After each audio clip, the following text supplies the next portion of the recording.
Om Namo Narayana, welcome back. We are working our way through the Sata Sloki. When one eats food only after having offered to gods and guests, that food becomes nectar for him. Otherwise, the food eaten goes in vain, as it does not conduce to one's spiritual progress. To him who prepares food for his consumption alone, that food is death. In this world, the man who eats without offering to gods and guests becomes the very embodiment of sin. The man who does not offer food as an oblation to the pranas, as described in the scriptures, also becomes the embodiment of sin. He who gives food to a famished beggar who has come to his doorstep seeking food is alone fit to be called a truly generous person. There will always be an abundance of food in his house on auspicious occasions such as yajnas, marriages, and so on. He will have no enemies at all. But a person who refuses food to those who look up to him, serve him, and are friendly to him is not a real friend at all. One would be inclined to turn away in disgust from such a reprehensible person. The Vedas say that the manifestation of the universe as a reality is only due to ignorance of the self, and the sublation of the universe results from the realization of Brahma as the one and only reality. This appearance and sublation of the universe are common to all jivas. When the nacre in front is not known as such and is wrongly thought to be silver, it is as if the nacre has merged in silver, just as an object offered into the fire as an oblation becomes one with the fire. But when the nacre is realized as such, the silver disappears into the nacre. This again is as if the silver had become an oblation into the nacre. Similarly, as long as one is in ignorance, only the universe is seen as existing and Brahma remains hidden. This is described here as Brahma being offered as an oblation into the universe. On the dawn of the knowledge that Brahma is the only reality, the universe is seen to have no existence apart from Brahman. It is as if the universe had become merged in Brahma by being offered as an oblation into it. Before creation, nescience was not absolutely non-existent like a flower, nor did it exist as an entity different from Brahma. But it was different from both, as in it was neither non-existent nor existent. It was indescribable as existent and as non-existent. Before creation, the world as we now experience it did not exist. The total gross body, which was the cause of the elements beginning with space, also did not exist, but appeared only subsequently, like silver appearing on nacre. Therefore, how can nescience, which is neither existent nor non-existent, really cover Brahman? It cannot, just as water conjured up by magic, or the illusory water in a mirage, cannot really cover the earth on which it appears. The cycle of repeated births and deaths, which is known as bondage, is not real, but is only attributed to the individual soul, the jiva, because of ignorance of the real nature of jiva.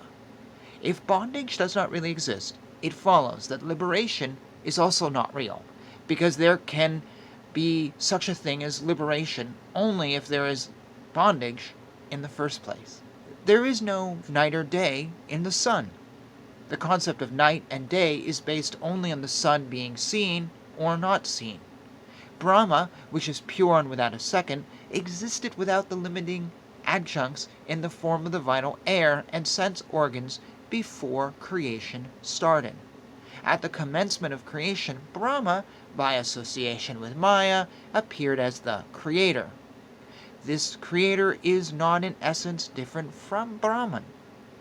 The same Brahman became all the jivas by association with all the minds, which are the modifications of Maya. Thus the jiva too is not in reality different from Brahman. The apparent difference is only due to the limiting adjunct in the form of the mind, which is only a modification of Maya and therefore not real in the absolute sense, but has only empirical reality. Before creation, nescience existed as a positive entity. The universe was then covered by Maya, which had merged in Brahman. The universe being not manifest then, it could not be described nor even conceived, just as water and milk cannot be separately seen.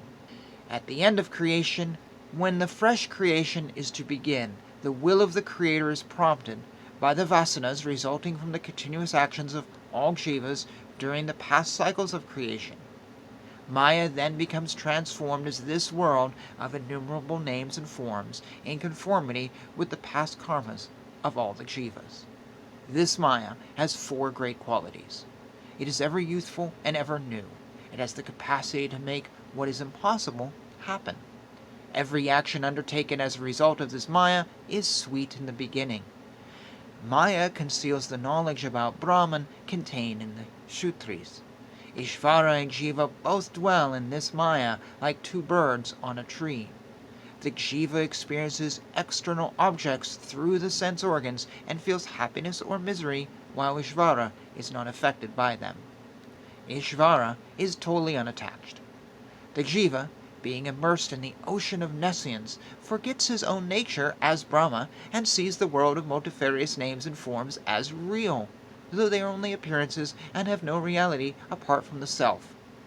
But when his intellect, having become purified and free from desires and their consequences such as anger, greed, etc., he withdraws his sense organs from external objects and concentrates his mind on the self within, he then realizes his nature as Brahman.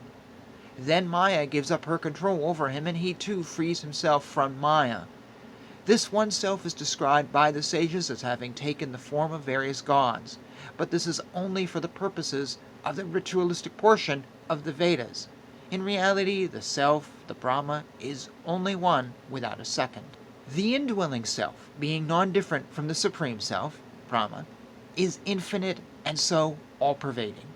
It cannot therefore be said that the indwelling self enters the womb when a child is conceived, nor can it be said that it leaves the body when a person dies. It is the subtle body, constituted of the mind and the sense organs, that enters the physical body when a child is conceived and leaves the physical body when the person dies.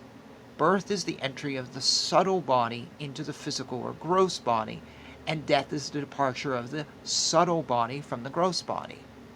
On death, the subtle body goes to the higher or lower worlds according to the karma of the person. The self does not take on the characteristics of the gross body, such as leanness, stoutness, etc. The subtle body, along with the sense organs and the samskaras, departs from the gross body upon death. After sojourn in a higher or lower world, it comes back to this world to take on another gross body. The one non-dual self, which is in reality devoid of any movement or action of any kind, appears to move when the mind moves. Though the self is within the mind and also all around it, being all-pervasive, the eye and the other sense organs cannot know it. Just as the water in the ocean appears to be agitated because of the waves caused by the wind, and attains its natural calm state when the wind ceases, the self also attains its natural calm motionless state when the mind becomes calm. The worldly man who identifies himself with his gross body and organs because of the nescience feels lonely before he gets married and yearns for a wife. Having got a wife, he desires to have children and enough wealth to maintain himself and his family. He strains his every nerve to the utmost for the sake of his family. He does not consider anything else, however valuable, to be superior to these, his wife, children, and wealth. So deeply is he attached to them. If he does not get any of these, he considers himself to be incomplete. If he loses even one of these, he considers his life to be unfulfilled and wasted. Although alive, he is then as good as dead. He loses all his enthusiasm and plunges into despondency. The cloud which appears to conceal the sun, which is much bigger than itself, did not exist before the rainy season, and is not seen after the end of the season. That cloud, which exists only in between these two periods, cannot really conceal the sun. It only obstructs the sight of the person who tries to see the sun. If the cloud really concealed the sun, the cloud itself would not be visible, because it becomes visible only because of the light of the sun. In this same way, the universe, which is illuminated and enabled to function only because of the Supreme Self, conceals the self from the intellect of the human beings. And we will pause here. That was verse 30. There's a lot here, and it's worth going back and dissecting it a little bit. But as I was reading, I had this interesting thought how Adi Shankara proposes some theory. For example, just take the last line that we read, that the self is concealed from the intellect. Takes a very simple idea, but then really dissects it very logically and very rationally. Yes, you may argue with his logic, and yes, you may argue with his deduction, and yes, you may even say, yeah, but what if? That's totally fine. But one thing he doesn't apparently do, he does, but it's not on top, is he doesn't really go into what you feel. So you feel this, therefore this must be the case.